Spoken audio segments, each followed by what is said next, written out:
Flashback. Well, what a shocking turn of events in 24 hours.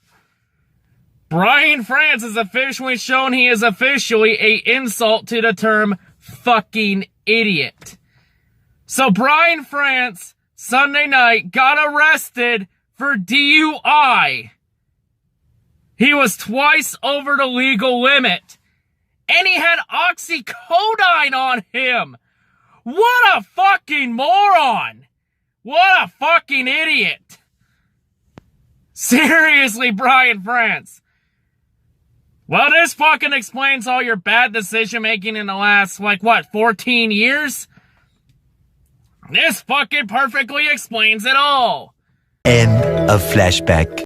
Man, can you believe it's already been 1 year since Brian France got arrested after Watkins Glen 2018?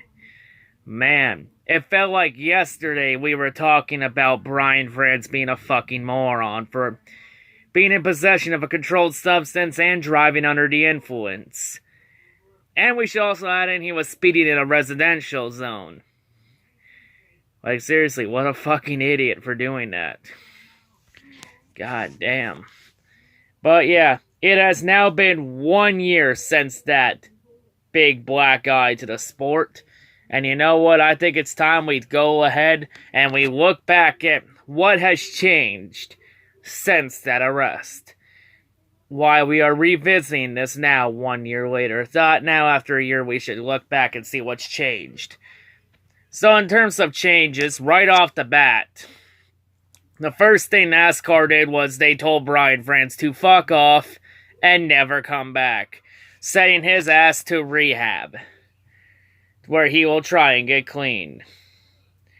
In the meantime, when it was first announced, his uncle Jim France took over as interim chairman and CEO of the sport. It has now become somewhat of a permanent role, since Brian France has still fucked off. Hopefully it's for good.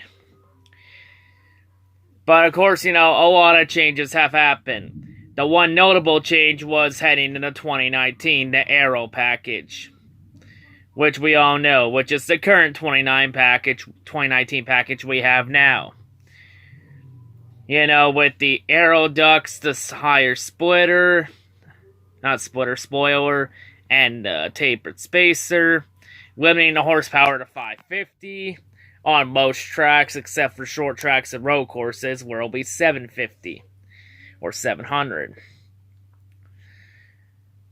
And of course, the whole point of this package was not only to make the racing closer, but to increase the passes made and make the racing more exciting.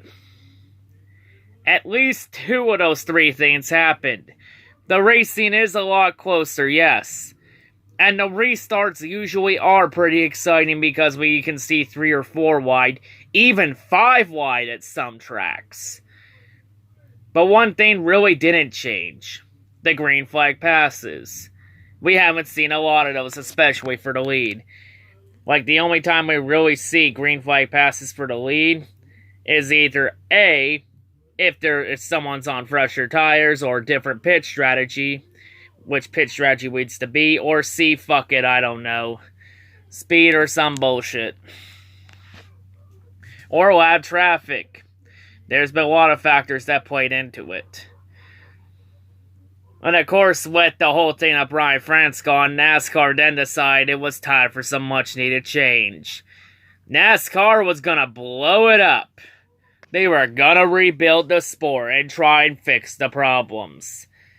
You still have the schedule problems, but NASCAR said, hold your horses, we're gonna make some more schedule changes. Because you look at the 2020 schedule, it has gotten a complete makeover.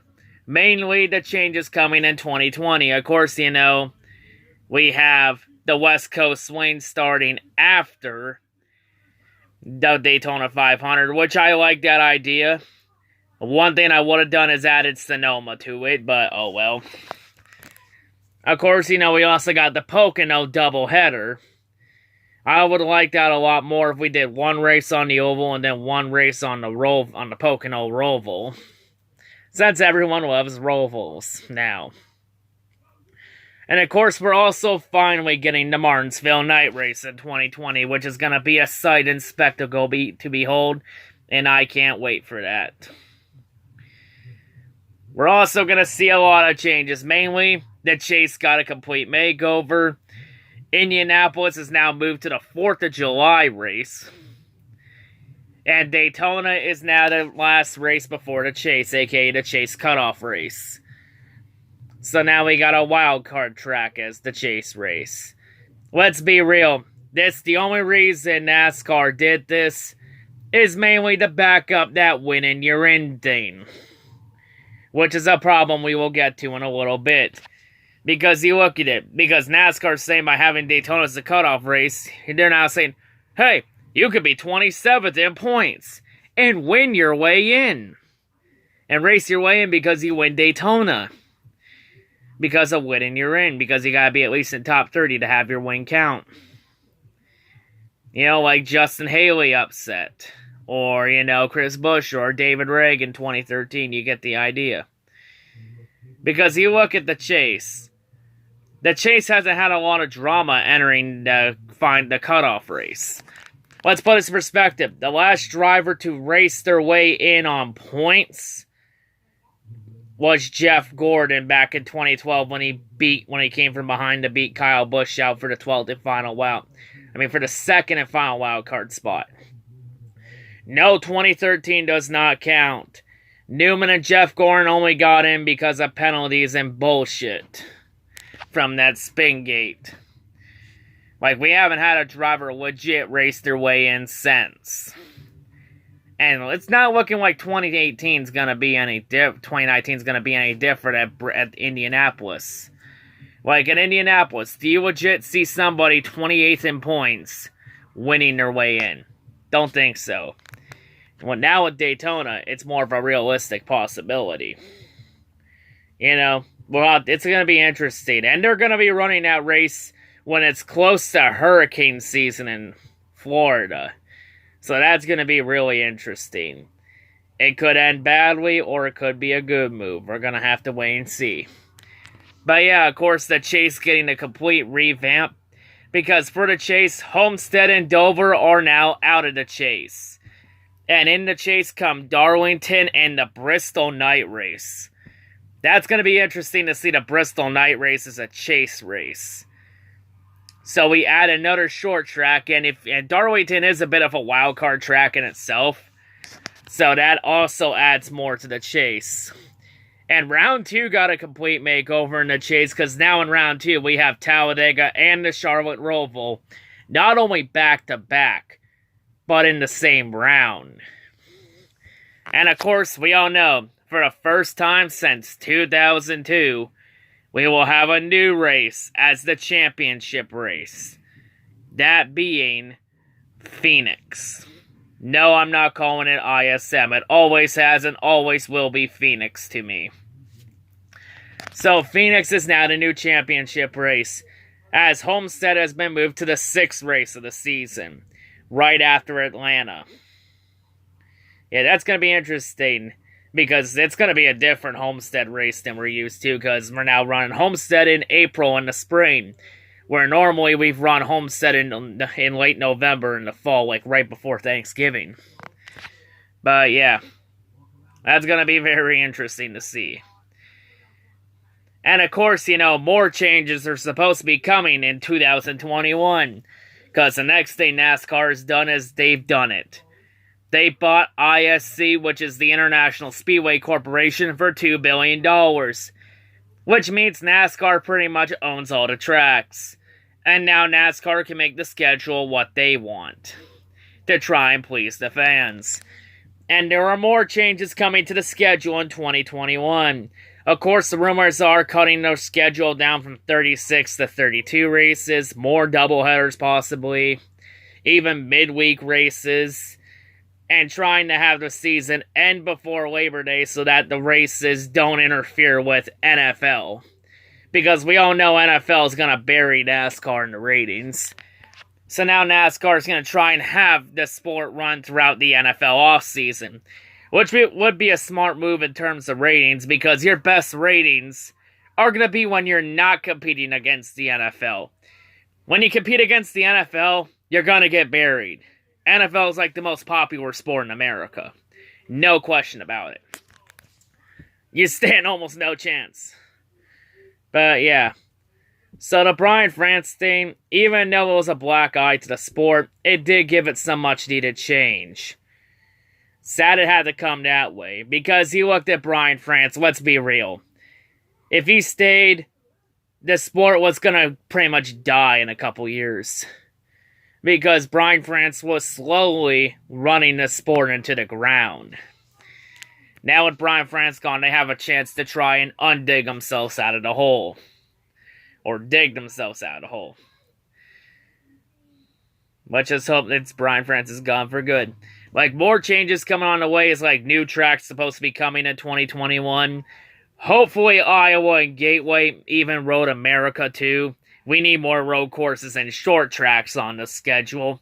Because that's been some of the most exciting racing the last couple years has been short tracks and road courses. Not mile-and-a-half bullshit.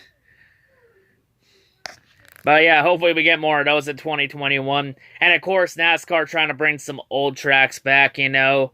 Like Lucas Oil Raceway begins some renovations. Same deal with Rockingham.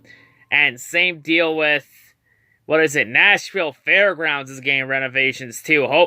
NASCAR is hoping to have Nashville Fairgrounds and have the Rockingham back for 2021. Same deal, and move NASCAR to Lucas Oil Raceway and away from the Brickyard, because Indianapolis is not even remotely close to a racetrack for stock cars. It's more meant for Indy cars. But yeah, and of course we all know the big change coming in 2021, the Gen 7 car, to try and fix the problems with NASCAR. All I have to say is NASCAR needs to nail the Gen 7 right. Some things NASCAR could do. Let's name a list here what NASCAR could do to make this Gen 7 successful. Here's the list. Get rid of the splitter. Get rid of the tapered spacer. Get rid of the coil binding. Get rid of the side force. Make that back end straight. I say keep this spoiler at what it is right now, and keep the aero ducts. Do all 5 or 6 of those things. Problem solved. Package is fixed. One thing NASCAR is saying they're going to do is bring the ride height rule back. So we're going to have that rule officially back. So we're going to get some airflow under the car finally. And of course, the next thing we're going to have, of course, the Cup car, the Gen 7 will be running the new, bigger tires for the car, which is why we have the ride rule back. So yeah, that was what I was trying to say there. I just lost my train of thought there for a second. But yeah, of course, which is why a lot of the ride height rules come back. Now we're going to have airflow in the car. So, that could help tire wear or tire grip. We're going to have to see. But yeah, NASCAR, they need to nail this Gen 7 right. Because if they don't nail this right, NASCAR's going to be in massive trouble. Because you look at the rebuild NASCAR's had, well, it hasn't gone really well. It's been poor. Like, the aero package this year, it hasn't been as good as it was hyped to be. The youth movement they started last year, it hasn't been as good as they said it was. Like, the drivers have not been the young drivers they've been hyping up, haven't been as good as advertised. Like, so far in this youth movement, the only 2 successful drivers we've seen out of it have been Kyle Larson and Chase Elliott. They've really been the 2 biggest successes so far. Ryan Blaney's gone out, he's got a couple wins up too. Not going to doubt that. Austin Dillon's got a couple wins also. Eric Jones got a win too, and same deal with Alex Bowman finally getting a win. So yeah, there have been a couple drivers, but the main successful ones have been Chase Elliott and Kyle Larson, like I mentioned. So yeah, a lot of these young drivers need to step it up and figure it out quickly. Because, well, the one positive in all this is that viewership has gone up. The ratings have increased too. You know, you brought new fans in. Good. Now comes the most challenging part. Trying to keep them. Trying to keep them entertained. Something NASCAR has been not very successful at doing the last decade or so. Like, you can bring in as many new viewers as you want, all you want. But you now gotta keep them. Bringing them in is one thing. Keeping them is a whole different ballpark. It's the most challenging part here. But, yeah, this Gen 7 needs to be nailed right. Like, if you can nail the Gen 7 right, then you can focus on the other big issues. Like the current chase format. A format not really a lot of people are fans of. Especially with the whole win and you're in thing. Because pretty much once you win and you're locked in. Like, your season then doesn't matter after that. Because you have a lot of drivers go on TV and they say, oh, well, even though I wrecked out, I won Dover and I won Pocono, so it doesn't matter that I wrecked. I'm still locked in the chase regardless. Like I've said before and I say it again. If it doesn't matter, why should I care? Why should I watch? Same deal with the All-Star race and the Clash and all the exhibition races. Everyone's saying, oh, there's no points on the line. It doesn't matter. You can race as hard as you want and it doesn't matter. You get no repercussions. Like I said, if the race doesn't matter, why should I care? Why should I invest 2 or 3 hours of my time to a race that doesn't matter? That makes sense to anybody? Like, I'd say one thing NASCAR needs to do is they need to make them exhibition races mean more. My vote is put points on the line. Let's say the segment winners for the All-Star race. Segment winners get 5 regular season points and a chase point. And then for the full race results for the All-Star race, let's say first place gets 10 points for the regular season and then a chase point. Second gets 9 regular season points. Third gets 8, and it drops a point until 10th place gets 1 point. Same deal with the Clash at Daytona. I'd say give the race winner 10 regular season points and then 1 chase point. The Gatorade duels, I believe they already give points. Or they did for at least 2017 as an experiment. I'd say award points in the Gatorade duels, or Can-Am duels now, as they're called. I know, I'd say for the drivers that transfer into the All-Star race from the Monster Energy Open, I say 5 points for every driver that transfers in, that won like a segment in, and the fan vote winner gets only 1 regular season point. Because you look at Formula 1, they now have a bonus point for having the fastest lap in the race, as long as you finish in the top 10. So in F1 now having the fastest lap means more, and running up front means more. Like I say for NASCAR, you need to have the exhibition races mean more.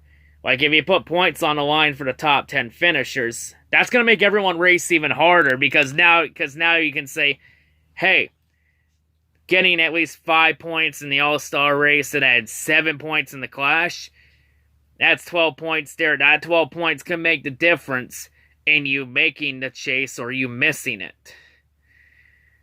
Like, then all of a sudden, it means something. But yeah, or say the winner with those extra chase points they get for winning a segment or winning the race. That 1 point could make the difference in them making the next round of the chase or not. So now all of a sudden it means more. It could mean more on your season. But I say the format for the chase needs to change. Now, I've never really been a fan of it. Like, this format has not been a legitimate way to crown a champion. It never has, never will be. I would say, honestly, go back to the 2003 format. Go back to where every race mattered. If we have to keep the chase, I say it here. Go back to the 2004 format, when it was 10 drivers competing for the championship. Like, I would honestly be on the boat of making the championship race, the final race of the season, a double points race. I'd be down to have a double points race. Hell, I would say make all the crown jewel races double points races too. Like, I would be down if we had 5 double points races. Those 5 races being the Daytona 500, the Coke 600, the Brickyard 400, Southern 500, and the championship race being double points races. Like, the biggest races NASCAR has all year should be double points. They should mean more. They should. So we gotta make those races mean more than they do now. Put a bigger emphasis on it. Like I say, you know what? When NASCAR was at its peak, was the 2004 chase format or right before then. I say go back to that. Go back to what made you successful. Go back to your roots. Go back to what made you successful. But yeah, I think I've gone on enough with this video. You know, just give my thoughts on, you know, what's happened in the last year since Brian France got arrested. What has changed and what changes are possibly coming in the future. And what NASCAR could do to improve the sport in my eyes.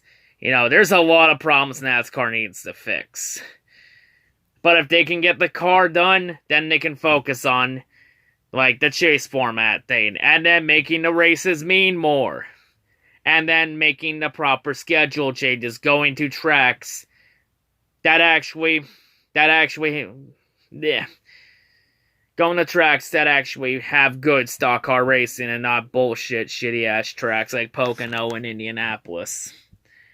But yeah, that's just my thoughts on what's happened. Who knows, maybe I'll do this again when we go 5 years past the arrest.